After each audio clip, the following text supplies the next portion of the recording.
धनिये के पंजीरी के बिना तो जन्माष्टमी का त्योहार बिल्कुल अधूरा है। तो आज मैं धनिये की पंजीरी बना रही हूँ। इसे आप किसी भी त्योहार पर बनाकर प्रसाद के रूप में भोग लगा सकते हैं, या फिर आप व्रत से हैं तो आप इसे बनाकर खा सकते हैं। तो आप इसे बनाकर इस जन्माष्टमी पर कान्हा जी को जरूर से भोग लगाइए। कान्हा जी खाकर बहुत ही खुश होंगे। तो चलिए हम धनिये की पंजीरी बनाना शुरू करते हैं। तो पंजीरी बनाने के लिए हमें किन किन चीज़ों की ज़रूरत पड़ेगी हम उनको देख लेते हैं।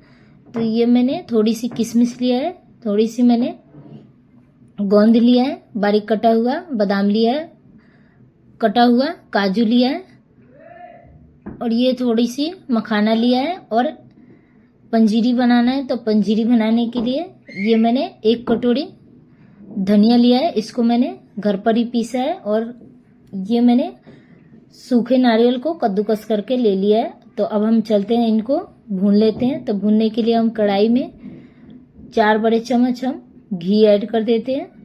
अब हम घी में गैस का फ्लेम लो रखेंगे, और जो हमने गोंद लिया था हम सबसे पहले गोंद को भूंज लेते हैं। तो इस तरीके से हम बराबर चलाते हुए लो फ्लेम पे हम गोंद को भून लेते हैं।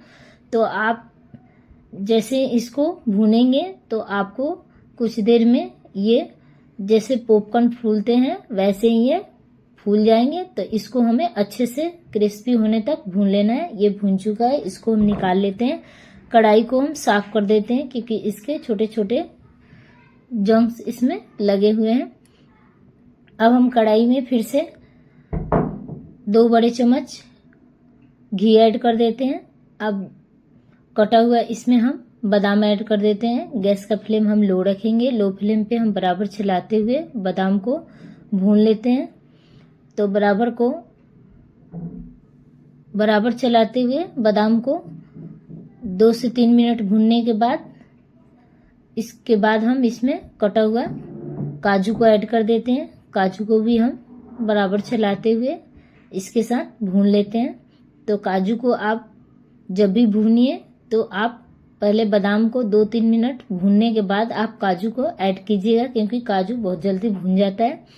अब काजू को 2 मिनट भूनने के बाद इसमें हम किशमिश को ऐड कर देते हैं। तो किशमिश भी बहुत जल्दी भून जाता है।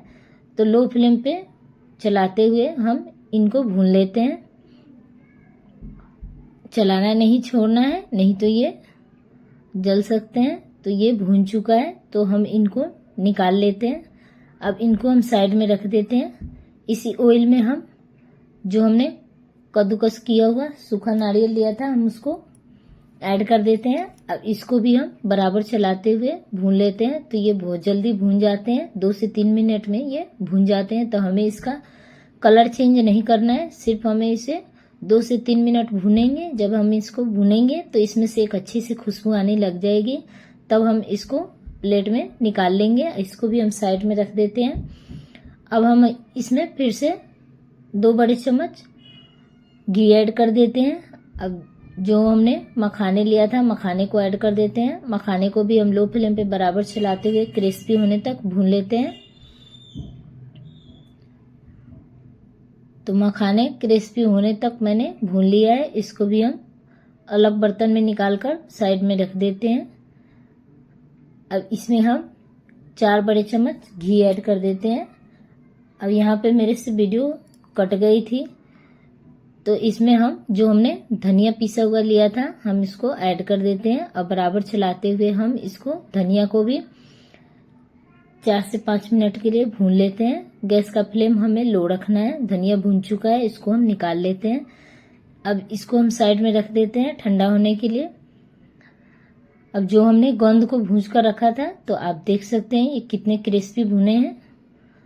अब हम इसको गिलास के मदद से हम इस तरीके से इसको मैश कर देते हैं। तो हम इसको पूरी तरीके से मैश नहीं करेंगे, आधे को हम मैश करेंगे और आधे को हम साबुती रहने देंगे। तो इसको मैंने मैश कर लिया है।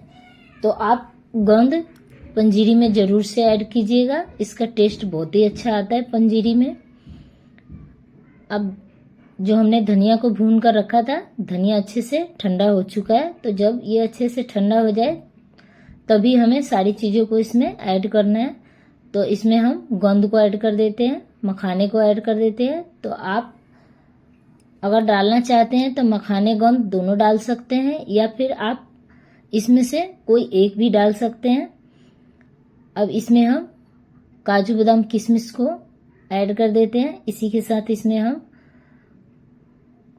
सूखा नारियल को भून कर रखा था उसको भी ऐड कर देते हैं। अब इसमें हम आधी चम्मच इलायची पाउडर ऐड कर देते हैं, इससे इसका टेस्ट बहुत ही अच्छा आएगा। अब ये मैंने 1/4 कटोरी के करीब मैंने इसमें पिसा हुआ चीनी लिया है, ऐड कर देते हैं। तो जिस कटोरी से हमने 1 कटोरी धनिया लिया था उसके हम 1/3 कटोरी के करीब इसमें हम चीनी पाउडर ऐड करेंगे। इतने मीठे के लिए बिल्कुल परफेक्ट है।